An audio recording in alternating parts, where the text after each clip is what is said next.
الحمد لله رب العالمين والصلاة والسلام على سيد الأنبياء والمرسلين وعلى آله وصحبه أجمعين. معزز سامعین کرام، السلام علیکم ورحمۃ اللہ وبرکاتہ. آج کے درس حدیث میں ہم نبی کریم صلی اللہ علیہ وسلم کا ایک نہایت مختصر مگر انتہائی جامع فرمان سنیں گے.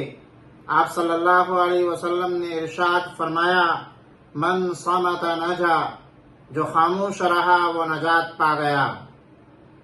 سامعین کرام، یہ الفاظ چھوٹے ہیں لیکن ان کے اندر زندگی بھر کی رہنمائی چھپی ہوئی ہے. حضور اکرم صلی اللہ علیہ وسلم نے ہمیں زبان کی حفاظت کرنے کا وہ اصول عطا فرمایا جس پر عمل کر کے انسان اپنی دنیا کو بھی سکون بھری بنا سکتا ہے اور آخرت کو بھی کامیابیوں سے روشن کر سکتا ہے. انسان کی زبان گوشت کا ایک چھوٹا سا ٹکڑا ہے مگر اس کی طاقت پہاڑوں سے بھی زیادہ ہے. یہی زبان ہے جو دلوں کو جوڑ دیتی ہے اور یہی زبان ہے جو بھائی کو بھائی سے جدا کر دیتی ہے. یہی زبان ہے جو اللہ کا ذکر کر کے جنت کے دروازے کھولتی ہے اور یہی زبان ہے جو جھوٹ اور غیبت سے جہنم کے گڑھے میں لے جاتی ہے. اسی لیے نبی اکرم صلی اللہ علیہ وسلم نے فرمایا، جس نے مجھے اپنی زبان اور شرمگاہ کی حفاظت کی ضمانت دی، میں اس کے لیے جنت کی ضمانت دیتا ہوں. اس حدیث میں من صمت نجا کا مطلب یہ ہے کہ انسان اپنی زبان کو قابو میں رکھے. ہر وقت بولتے رہنا نقصان دہ ہے. بولنے سے پہلے سوچنا چاہیے کہ یہ بات اللہ کو راضی کرے گی یا ناراض. اگر بات بھلی ہے، سچ ہے، فائدہ مند ہے تو بولنا نور ہے، لیکن اگر بات فضول ہے، جھوٹی ہے، دل دکھانے والی ہے تو خاموشی ہی میں بھلائی ہے. کہا جاتا ہے کہ خاموشی ایک ایسا زیور ہے جسے پہننے والے کبھی پچھتاوا نہیں کرتے مگر بولنے والا اکثر پچھتاتا ہے. حضرت لقمان حکیم سے پوچھا گیا، آپ نے یہ مقام حکمت کیسے حاصل کیا؟ انہوں نے جواب دیا، سچ بولنے اور خاموش رہنے سے.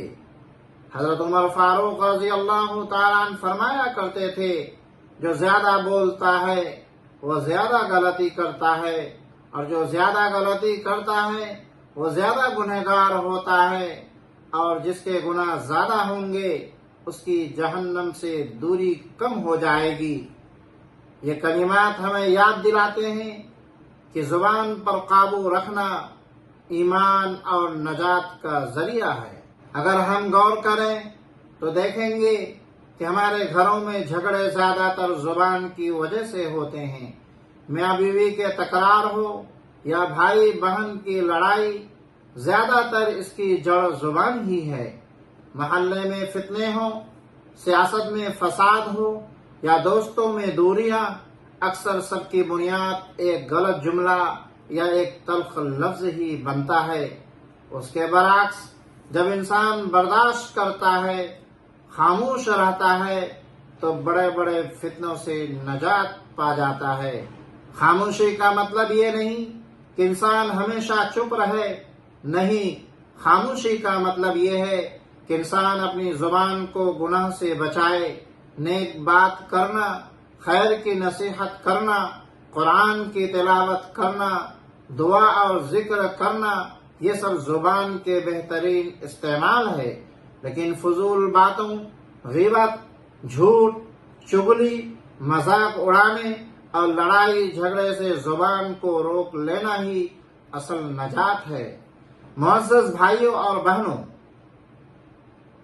ہم سب کو یہ سوچنا چاہیے کہ ہماری زبانیں دوسروں کے لیے راحت کا ذریعہ ہے یا تکلیف کا.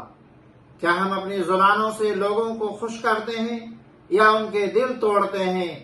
یاد رکھیں، زبان کے گناہ دل کو سیاہ کر دیتے ہیں مگر زبان کی بھلائی دل کو روشن کر دیتی ہے. بس آئیے ہم سب اس عظیم حدیث کو اپنی زندگی کا اصول بنا لیں، بلا وجہ بات نہ کریں، اور جب بھی بات کریں تو خیر اور بھلائی کی کریں۔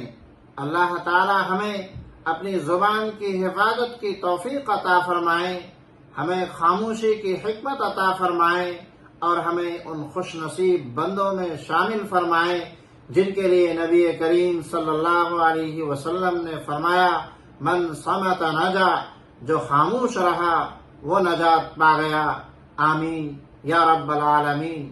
والسلام علیکم ورحمۃ اللہ وبرکاتہ۔